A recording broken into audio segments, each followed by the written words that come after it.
Haleluya, damai sejahtera Kristus ada bersama dengan kita semua. Bertemu kembali dalam resapi Renungan Sapaan Iman GKJ Margoyudan. Kita akan berdoa terlebih dahulu. Kami bersyukur untuk semua perbuatan, untuk semua kejadian yang terjadi dalam hidup kami Tuhan. Engkau mengajar kami bersyukur, Engkau mengajar kami mengandalkan Engkau. Kami akan mendengarkan, merenungkan firman-Mu. Berkati kami, tolong kami menjadi para pelaku firman. Dalam nama Yesus. Amin. Iya,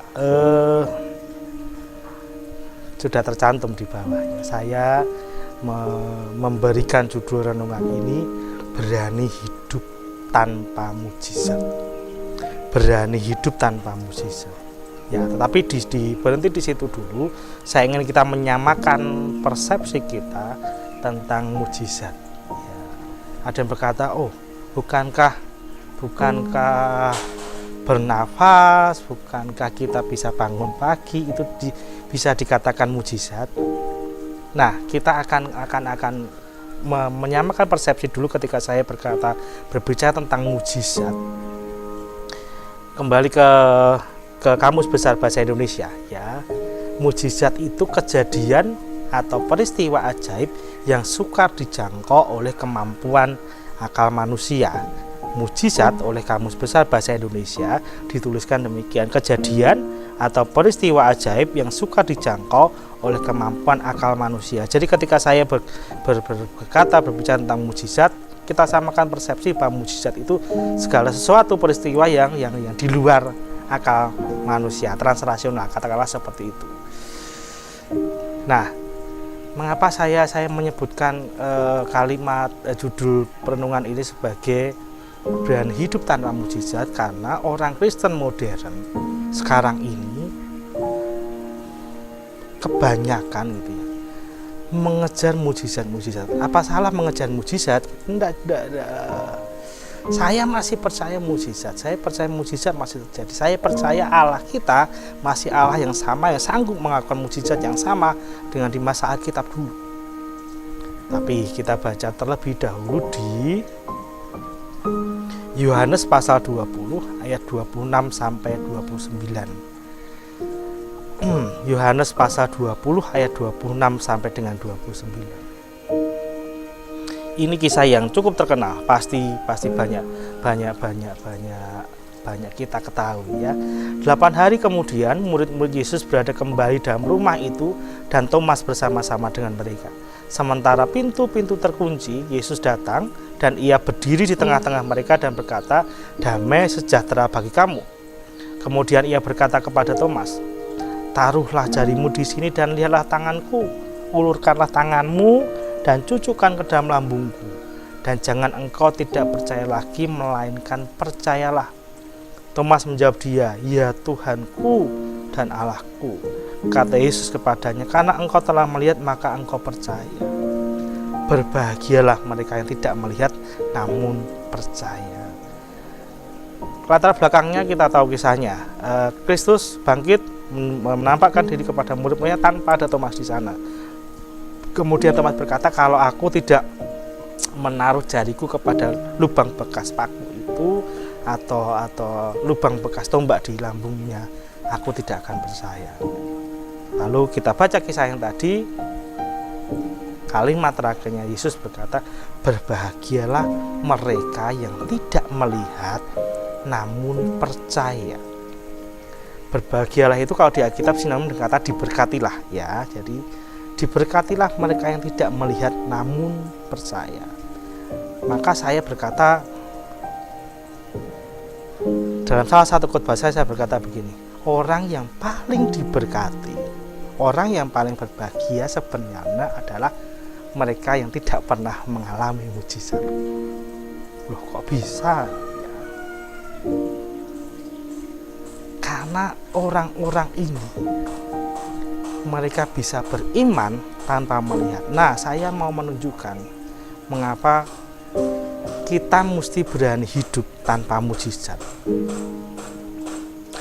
Ayat berikutnya masih di Yohanes pasal 20 ayat 30 sampai 31 dituliskan demikian. Memang masih banyak tanda lain yang dibuat Yesus di depan mata murid-muridnya yang tidak tercatat dalam kitab ini. Tetapi semua yang tercantum di sini telah dicatat supaya kamu percaya bahwa Yesuslah Mesias, Anak Allah, dan supaya kamu oleh imanmu memperoleh hidup dalam namanya. Memang masih banyak tanda lain, jadi ada tanda ilahi, ada mujizat-mujizat yang sebenarnya banyak dikerjakan Kristus yang tidak dituliskan oleh Alkitab. Tanda mujizat. Nah, dalam bahasa Yunaninya, dalam Alkitab bahasa Yunani, dalam bahasa aslinya, kata tanda mujizat, sinonim kata mujizat itu digunakan kata semeion, semeion, semeion, yang secara harafiah berarti sebenarnya hanya berarti rambu-rambu, semacam petunjuk arah, ya. Kita bicara rambu-rambu lalu lintas itu ya, ada petunjuk arah ke sana ya, gitu. Nah, tanda itu sebenarnya, mujizat itu, semeion itu sebenarnya adalah tanda penunjuk arah. Penunjuk arah kemana? Nah, itu dia tadi di ayat 30 dan 31. Semua yang tercantum di situ telah dicatat supaya kamu percaya bahwa Yesuslah Mesias, Anak Allah. Jadi semua mukjizat yang terjadi, semua tanda yang dikerjakan di Alkitab dan juga terjadi sekarang ini di masa kini, tujuannya cuma satu, itu menunjuk kepada Yesus sebagai Mesias, Anak Allah.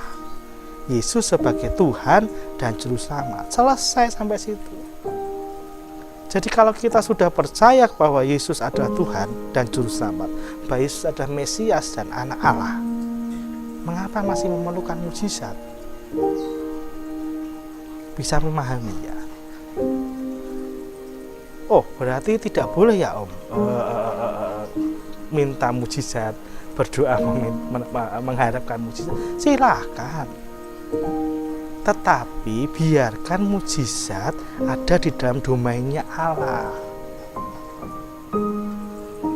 Biarkan mujizat itu menjadi wewenangnya Allah. Kita tidak berhak memaksa Tuhan, kita tidak berhak memanjakan diri kita dengan meminta mujizat. Hati-hati loh ya. Kita bisa manja karena mujizat. Mujizat itu bisa membuat kita tidak lagi dewasa, bertumbuh dalam iman kita. Mukjizat itu ada, tujuannya jelas, menunjuk arah kepada Yesus. Jadi kalau mukjizat terjadi supaya orang percaya Yesuslah Mesias, Yesuslah Anak Allah. Ya. Jadi mau dia mengerjakan mukjizat atau tidak mengerjakan mukjizat, itu yang saya mau sebutkan. Berani hidup tanpa mukjizat itu seperti ini. Toh tanpa Kristus melakukan mukjizat, hakikat kalahannya tidak hilang. Mestinya sebagai orang yang dewasa, Kristen yang dewasa, kita bisa berkata, Yesus cukup bagiku. Seandainya pun tidak ada mukjizat terjadi dalam hidupku, Yesus sudah cukup. Ya, silakan boleh meminta mukjizat, tapi jangan menjadi manja oleh mukjizat itu. Kita mesti bertumbuh dewasa. Bahwa yang kita perlukan adalah Yesus, bukan mukjizatnya. Gitu ya. Silakan berdoa minta mukjizat, boleh, tidak salah itu. Tetapi kalau kita meminta mukjizat dan itu tidak terjadi dalam hidup kita dan kita ngambek, mutung, kalau kita berkata, mana yang katanya Tuhan tidak terjadi apapun, itu yang salah. Jangan sampai iman kita ditentukan oleh ada tidaknya mukjizat dalam hidup kita. Terjadi tidak terjadi mukjizat dalam hidup kita itu tidak menjadi bukti penyertaan Tuhan. Sekali lagi, mukjizat bukan bukti penyertaan Tuhan. Mari belajar menjadi lebih dewasa dalam Kristus. Ya. Sekian tahun kita menjadi orang Kristen, mestinya kita sudah layak berkata, Yesus cukup bagiku, gitu ya. Mesti berani berkata berani hidup tanpa mukjizat itu. Belajar dari Hanaya, Asaria, Misael ya.